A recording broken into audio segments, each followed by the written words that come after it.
Welcome to the show, Anil. Thanks a lot. So before we start the conversation, we request all our viewers to share the questions in the comment section, and we shall answer all of your questions post this conversation. So Anil, we have always been tracking how passive investing is happening in India. In fact, in the last 10 years, we have seen the AUM has grown many folds to almost around 10 trillion. In fact, last year itself, I was checking some news and it showed that there was a growth of 23% in the passive investment segments in India. What, in your view, is actually bringing this change in the mindset of Indian investors? And what are the key factors that's driving passive investing in India? In my view, the reason why passive investing is growing is that today, when investors are looking at investing for achieving their life goals, they are either being guided by managers or wealth advisors or financial planners, or investors are taking their own decisions based on their own analysis. Now, ETFs and index funds, which are passively managed, they have a way in which they are able to connect with the person who is doing the analysis, because it's very simple, very transparent. What I mean by that is there is no human bias involved, and hence the investor is aware that yes, based on the underlying index that is stated, my risk or return outcome is going to be aligned with broadly the way in which the risk and return of that particular underlying index would be. So simplicity and transparency and ease of understanding, I believe, is the very first and important thing. Other areas which have helped this growth to pick up is the way in which today performance of actively managed funds has seen a huge divergence. So what happens is that even if you try to select the best fund, which is performing very well in the last, let's say, 3-5 years, 10 years, it's not necessary that that fund will continue to perform well and outperform the index in the near future as well. And because of that wide divergence, if you are unfortunately invested into an active fund which is not doing well in the future, then you will end up earning returns, or risk and return outcome will be worse off than what the underlying index is. And hence, gradually, investors are trying to use index funds and ETFs for some core allocation in their portfolios. So increasingly, over the past few years, especially like how you mentioned that in the past, let's say 5 years or so, the amount which has been getting invested in passive funds has increased manifold. Absolutely. Anil, you did mention that both ETFs and index funds have been popular choice of investments amongst investors in India. I'm curious to know, are ETFs and index funds both suitable for all kinds of investors, or are these specific instruments for specific investor segment? I mean, can anyone invest in any of these instruments? Great question. Very good question. I'll try to take this with a very basic and simple example. See, today, if you look at ETF and index fund, both will give similar risk and return outcome to the investor. Investor has to choose based on their requirement and their preference. So I'll take it with a very practical example. Suppose you, as a viewer of this session, either you are joining live or you are watching this subsequently, and just think of it that, let's say, you are visiting Mumbai and you want to come and visit our office at DSP, and you from the airport you want to come to DSP office at Nariman Point. So you have got two choice. First choice is that you are very well aware and a very comfortable user of your smartphone, which has got a GPS tracker, and you can have a online taxi hailing app in your phone. You don't do anything, you don't talk to anybody, you walk out, come to the space, press some button, and based on the technology advancement, the one air-conditioned vehicle with a chauffeur or driver will come to your door where you are standing, pick you up and drop you to your destination at Nariman Point, DSP office. Other option is a little bit old-fashioned, where there used to be a radio calling taxi. You have to make a phone call. Okay, hello, I am standing this spot. Can you send somebody? And what is your drop location? Drop location is Nariman Point. That is also wonderful. You will get a similar air-conditioned vehicle with a driver come to your doorstep, pick you up, take you to the destination. So similar to that, if you are a well-informed investor, you have a broking account and a demat account, and you are very comfortable with trading online on the stock exchange, either through a mobile app or through a broker, whatever might be the situation, then yes, ETF can be suitable for you. If you feel that, yeah, I won't sometimes get the time, or I am not able to track that bid and offer spread, like, I don't know how to put my GPS on, and maybe it'll go to a wrong place and all that. So let me do the old fashioned, I'll make a phone call and, the taxi will come. So similarly, like that, you say, no, I don't want to go to a broker and go online, track the market timing. I'll just go to my trusted fund house office, submit my application for buying the index fund. It will give me the applicable NAV of that day, and my work is done. Both will give me a then similar risk return outcome, like that taxi will pick me up from the location, drop me to my desired location. Very similarly, the risk return of both ETF and index fund will also be very similar. So that's how I would try to put it up, that yes, if you are a, let's say, well-informed investor, you are looking for getting intraday pricing, you want to hold your security only in demat form and enter and exit through a broking platform, then yes, ETF is better suited for you. But if you feel that, no, I don't want to do all that headache, I'm not used to a demat account and broking account, then index fund is better suited for you.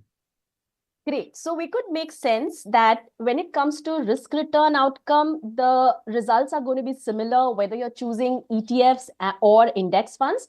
What really matters is the technical convenience of the investor, which will probably help them decide which instrument is going to be better for them. With Absolutely, that, I also have another very common notion that generally investors talk about. You did mention about risk return outcomes, and many investors often tell us that these are considered as risk-free investment instruments. Is that true? Are there any risks associated with passive investing? What are those risk factors that investors should watch out for before investing? Sometimes this thing gets construed in a wrong way, but nobody ever says, or it's not a correct thing to say, that there is no risk in passive investing. Yes, one element of the risk factor, which is a risk of human judgment going wrong, that part of the risk can be eliminated when you are coming and investing in a passive fund. But other than that, the general market risk, the general risk of volatility of the underlying asset in which you are investing, or the asset class that you are investing, that does not go away by choosing index fund. I'll take that same example further. आपने airport पे land हुआ है, you have booked your taxi to come to Nariman Point, my office. Now, whether you are in the taxi which was booked through your online mobile app or a phone-based taxi, if you're stuck in a traffic nearby to Bandra, Worli, Link or any part of the city, well, you are stuck then basically, so that you cannot eliminate the market risk irrespective of whether you have invested through ETF or an index fund or through actively managed funds. The misconception, if at all there is, should be enough and available opportunities we get to clarify to investors. We have a very bold voice, and I would like to reiterate that there are risks involved, very similar to equity risk or fixed income risk or commodity risk, depending on your investment. So definitely that's not a correct approach. So, but thanks for raising such questions, friends. And I urge you, as we continue the discussion, please do keep raising such interesting questions. You can find the chat window below on your YouTube screen or on your LinkedIn, wherever you are watching us from. And even in case you are watching me and Sumanna Madam post live, don't worry, put your question and somebody from our team will catch that question and try and respond to you in the best possible way, even if you're watching this session offline after it is live. So pause for a minute, post any question that comes to mind. Let's go ahead. Absolutely. Anil, another interesting thing comes to my mind when you talk about passive investing, and as the name suggests, it seems it's something that meets the market and cannot outperform. That's what most people believe in. That's how the structure is made. Is there any room of innovation in passive investing that might help investors achieve a better than average results? And what are the new things that's happening in the passive landscape in India? If you can help us understand that. Well, I mean, when you say better than average, it's something like better than average, but let's say as an investor, you can achieve a risk and return profile different from the broader market by choosing some funds which are what we call as smart beta funds or factor funds. So when you buy a simple form of passive, that means you're buying beta of the fund or you're buying a bellwether index of the market. For simplicity's sake, if you are investing in equity, and let's say, for example, you invest into a fund, either index fund or ETF, which is mirroring the, let's say, bellwether Nifty 50 index or BSE Sensex 30 index, then the returns that you will get, you can say that this is exactly the beta of the market or what the broader India market is doing. But if you're trying to say that let me buy something different, which will be a weightage allocation using some other formula or some other rules, what we call in a little bit technical way called a smart beta fund, then typically what a smart beta fund tries to do is to either reduce your risk or increase your return, or in some way try to do both of the two, which will give you a better outcome. However, just to keep in mind that after that smart beta rule-based design has been developed and identified and kept into the portfolio design, post that there is no human bias or human judgment applied even for that smart beta strategy. So whatever then the return of that smart beta strategy will be delivered, our index fund or ETF tracking that smart beta index will also deliver similar risk and return outcome to you. Great. So as I interact with so many investors or potential investors through our financial wellness sessions, there is one common question that has often been asked to me, and I would really want to ask you that, can an average mutual fund investor make a 1 crore portfolio using only passive funds? And what options are available? Make a 1 crore portfolio. A 1 crore portfolio using only passive funds. And if I want to make a portfolio of only passive investments, what options are available, say, to diversify across asset classes? See, the second part is very simple. What options are available to diversify? The first part is a little complicated because to reach 1 crore portfolio, it depends on what is your starting point. I mean, how much money you are going to put and what is your time horizon. So let's try to cover what are the diversification options, and then a little bit on the lighter side, I'll try to cover the first question. So friends, today in passive investing across the entire broader market, not just for us as DSP, you typically have funds, either ETFs or index funds or both, available across the market cap spectrum for equity, that is large cap, mid cap, small cap. You have funds for fixed income, which could be investing in government bonds, corporate bonds, liquid, etc. It could be commodities, which will give you exposure to gold and silver. As of now, only these two commodities are permissible. And if you do a overlay of your investment objectives and decide the asset allocation between these three broad asset classes, that is equity, fixed income, and commodities, and you want to design a prudent mix between these three, and for whatever it takes, you can even design a glide path that, okay, I have one particular life goal, which is going to come up in 10 years or 5 years or whatever it might be. And I want to align this financial plan to that goal using these three asset classes. You can select one ETF of all of these three or one or more and keep investing like you would do for any other security. So yes, it's very much possible. Now coming to the first point, which was a little bit challenging for me to answer, but very interesting, that can you build a portfolio of 1 crore? Yes, of course. And can you do it using passive funds? Why not? I mean, you can do it using either passive funds or active funds or direct stocks, whatever might be. I feel rather than thinking that how I will build a particular threshold level of the number, beyond a point, I feel we should try to think a little bit differently, whereby we should invest for meeting certain life goals and then not worry about how the number is going to float and when it's going to achieve. If I have a life goal, it's going to come up after 10 years or 5 years or 15 years. In the interim, maybe that number can come up, go down, doesn't matter.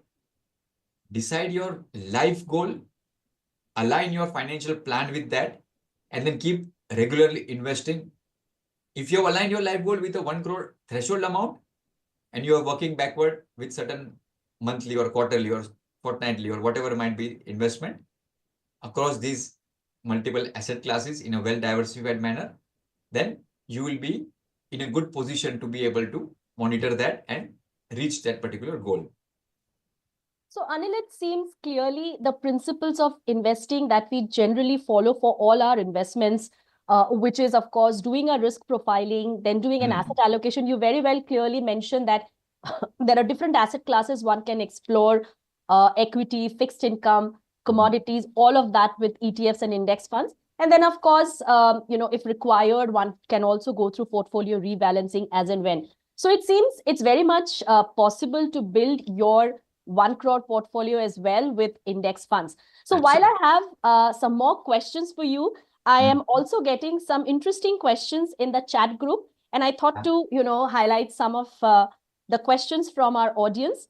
So Faisal Arshad wants to know, for small cap funds, which is better, active or passive investing funds? Great point. And I believe that in India, we still have a potential to generate alpha and outperform the broader benchmark. So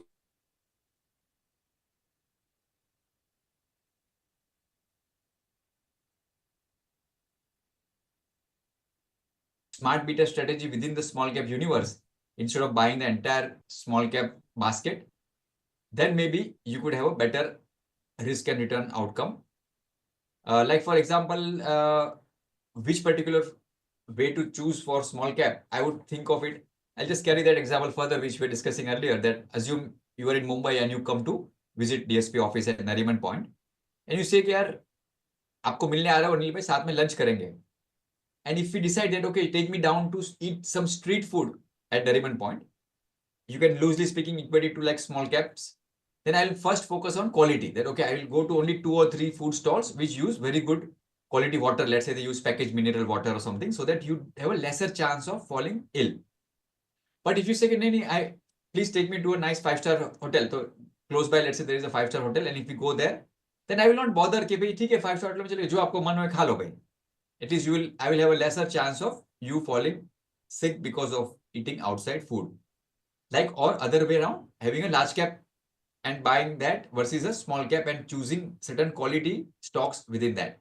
So maybe I'm just saying that if you're looking at small cap investing through passive, then selecting a sort of smart beta idea, something which have some rules defined to identify certain quality, good quality, better quality, I mean slightly differentiated identification criteria, then it might be a better option. But otherwise, yes, there are quite a few existing small cap passive funds also available. So definitely you can evaluate those as well. Great. We have another question from J. Venkata Nagarjun, a little technical one. He asks, do we need to add tracking error to the expense ratio to know the total cost involved when evaluating the selection of an ETF? How does tracking differences help in deciding an ETF? So, Anil, before you answer this question, could you also help our audience understand what exactly is a tracking error and what is its role in passive investing? Sure. So see, basically what happens is that when you're trying to mirror a particular index on a daily basis, there will be some difference which get generated either because of cash, either because of cost of trading. Just think of it that, let's say I'm managing a portfolio and the underlying index does not have any cost involved. It just floats along with the way in which market is moving. So for simplicity's sake, assume that market is up, let's say 10% in a month, and the portfolio has got small amounts of frictional cash, let's say for example 0.5%, 99.5% invested. We don't take cash call and don't invest, but sometimes some money has been received, it's getting clearance, reconciliation, like small frictional cash is often getting created. So let's say hypothetically the index fund has got 0.5% lying as a receivable, payable, or a cash equivalent. Then in that moment of 10%, 0.5% will get eliminated, so that results into some bit of a difference. Likewise, then there is some cost involved, some management fee which is charged, when we buy securities, we have to pay STT and a brokerage. That has some element like around 12.5 basis point for every purchase, 13 basis point depending on just a number I'm saying loosely. Get added to what we call as a daily dispersion of my portfolio's return and the benchmark return. Now, this gets a little technical that the daily dispersion I capture and I take a standard deviation of those daily dispersion numbers, which gives you a very statistical number called tracking error. Now, very often people say, let me see the tracking error. So the formula behind this is this, what I just discussed in simple layman term. Now, if you ask me, ऐसा मजा नहीं आया, लिख के दिखाओ formula, sigma n by n dash divide, that even I will find it difficult to write it right now in front of you on a screen. But on an Excel spreadsheet, I can do that calculation. But assured that it's a little bit statistical measure. So it's not so, you can't verbally just calculate the back of your mind. Now, second point, what we can look at is a tracking difference. Now, this, friends, is a very easy, simple number. You just take the return of your fund and the return of the benchmark. The difference between the two is what we call as tracking difference. So in the same example, let's say index is up 10% and the benchmark is up 10% and your index fund is up, let's say 9.75%. So you'll say, okay, by tracking difference is 0.25% or 25 basis point. Simple. Then you don't see on each day what was the dispersion of the daily return and then take the standard deviation. No, khali simple point-to-point return of the scheme where you are invested and point-to-point return of the benchmark of that scheme. And the gap between these two is your tracking difference. Now, of course, logically, the lower, the better. Because you want to try and mirror the benchmark as much as closely as possible. So it's important to keep a track of that. But over the years, what I have seen or what I believe is that just this thing is not, something which you should look at. There are many other factors, which you should look at before you consider investing. But yes, this is one such important parameter which you can consider. Otherwise, by and large, the risk and return outcome of different index funds tracking the same underlying benchmark will be broadly same only. So that's something which you can just keep at the back of your mind, basically, when you're evaluating a tracking error and tracking difference and trying to see how much it adds up to your cost. Absolutely. So, Anil, you mentioned that there are multiple asset classes one can explore through passive investing. And we have often seen that a same index is also being used. For instance, Nifty 50 index fund is being offered by multiple mutual fund companies, sure. right? Of course. In that case, how can an investor choose which is the one that they should choose? Or, sure. I think that's again a very common problem that a lot of people talk about, that every company is offering a Nifty 50 fund or a Sensex fund. How do we go about choosing the right one? And does tracking error has any role to play here? Of course.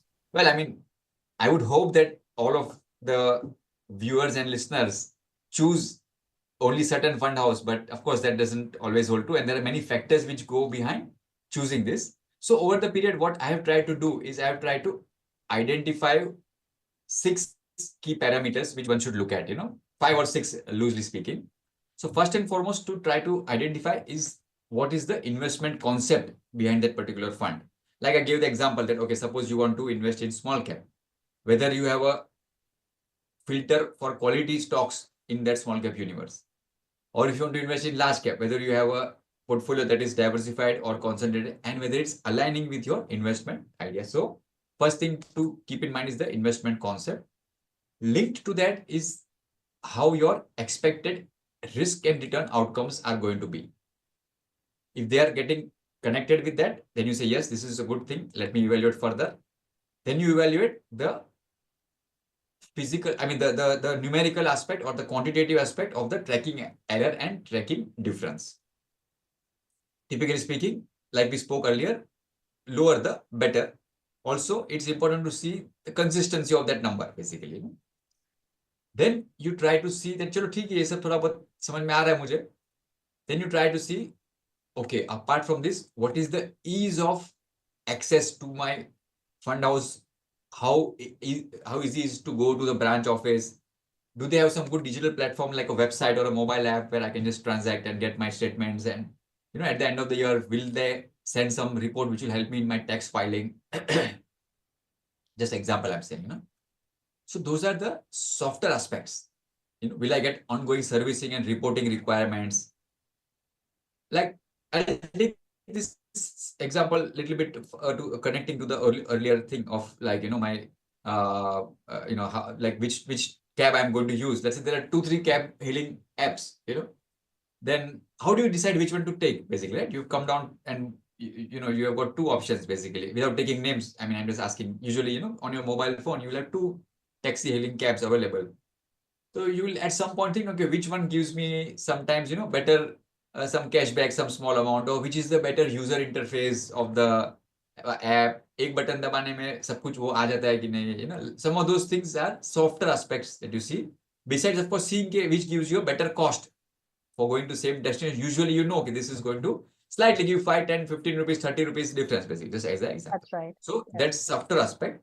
And the last point, you should see how the fund house, how serious are they in this particular business, So for example, does the fund house have a dedicated investment desk to manage my passive funds, ETF and index funds? Or is it a common team? Because sometimes that also becomes a good comforting factor, especially if you are evaluating a fund house and you want to know that how important is that piece of business for them, whether they have a dedicated investment team for that. Some of these things are the softer aspects. So a combination of these 5-6 points is what will help you in a good way to select the fund house with whom you should invest in for the same index fund if it is being offered by 2 companies, basically. Sure. I think that was pretty helpful for a lot of our investors, Anil, the factors that you highlighted that they should watch out for. Another important aspect of financial decisions, in fact, what we see is AI and big data. That is revolutionizing a lot of decisions, including financial decisions that we take. Do you think these technologies have any role to play in terms of our decisions on passive investing? And what should individual investors know about their impact, on passive investing? Structurally now, in whichever industry or whatever part of the world you are or whatever business you do, everybody's asking this question, what is your AI strategy? What are your impact? What is the impact for that? But structurally, if you think of it, other than creating an index or ETF, which will invest in companies which are associated with AI and ML and big data and try to see if that makes sense to invest in from a long-term perspective.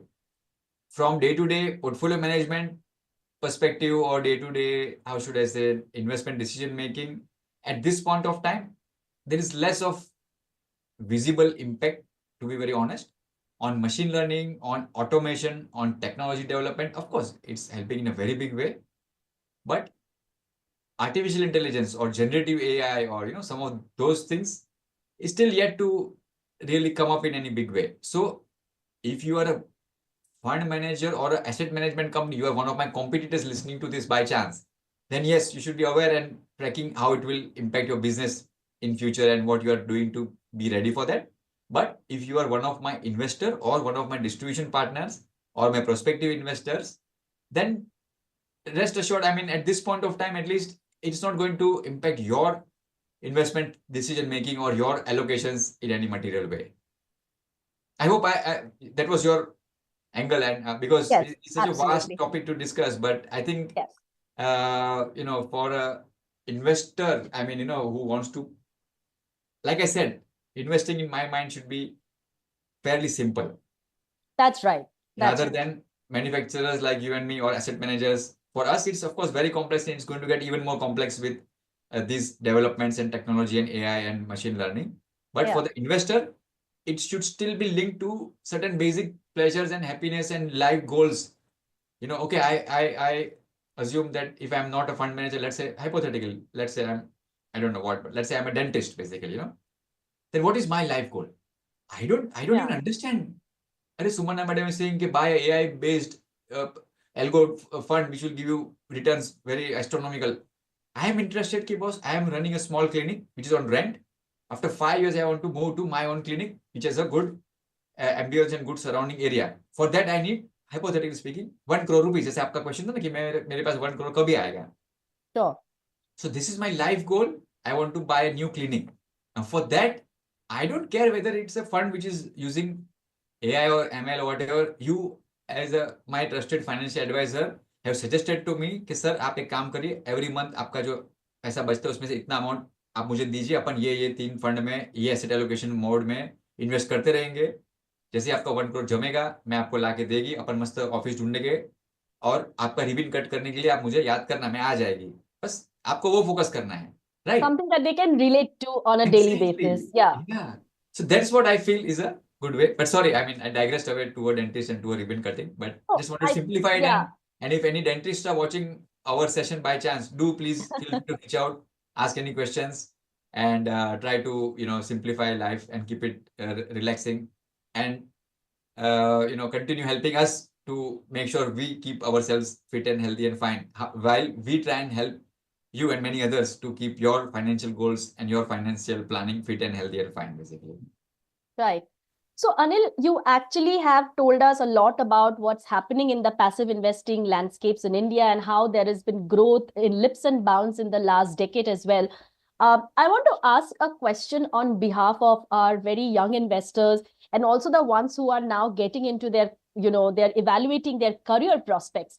Do you think it would also bring in a good career prospects, for people to get in this segment of investing? You are a veteran in this industry, and I'm sure you can actually guide our youngest investors. And if they want to make a decision towards getting into passive investing as a part of their career prospects.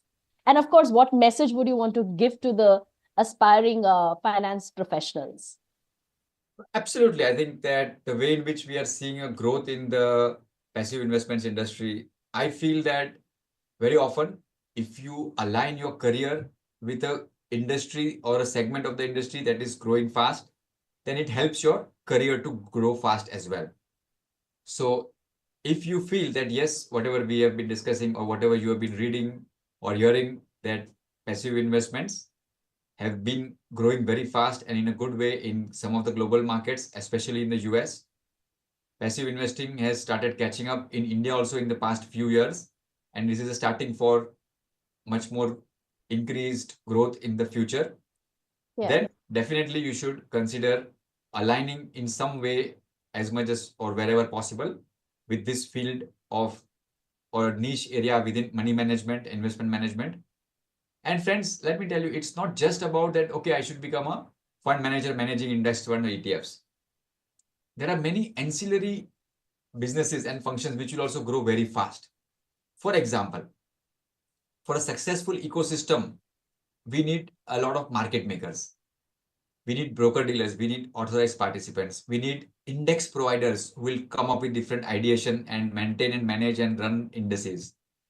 So there are so many elements of the overall ecosystem which also will grow along with the growth of this passive investments industry segment.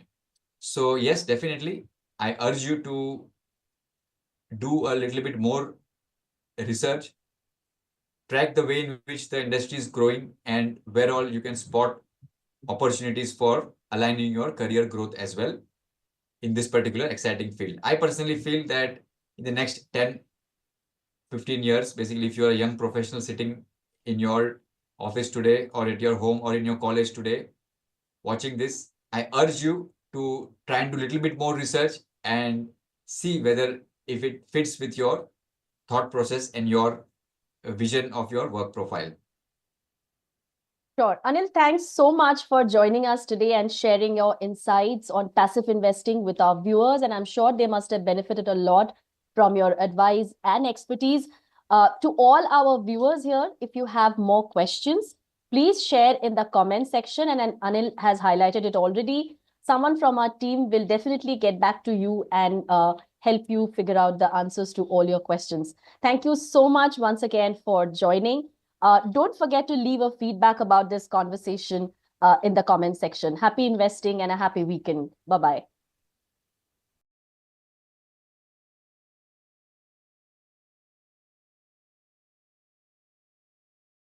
Mutual fund investments are subject to market risks. Read all scheme-related documents carefully.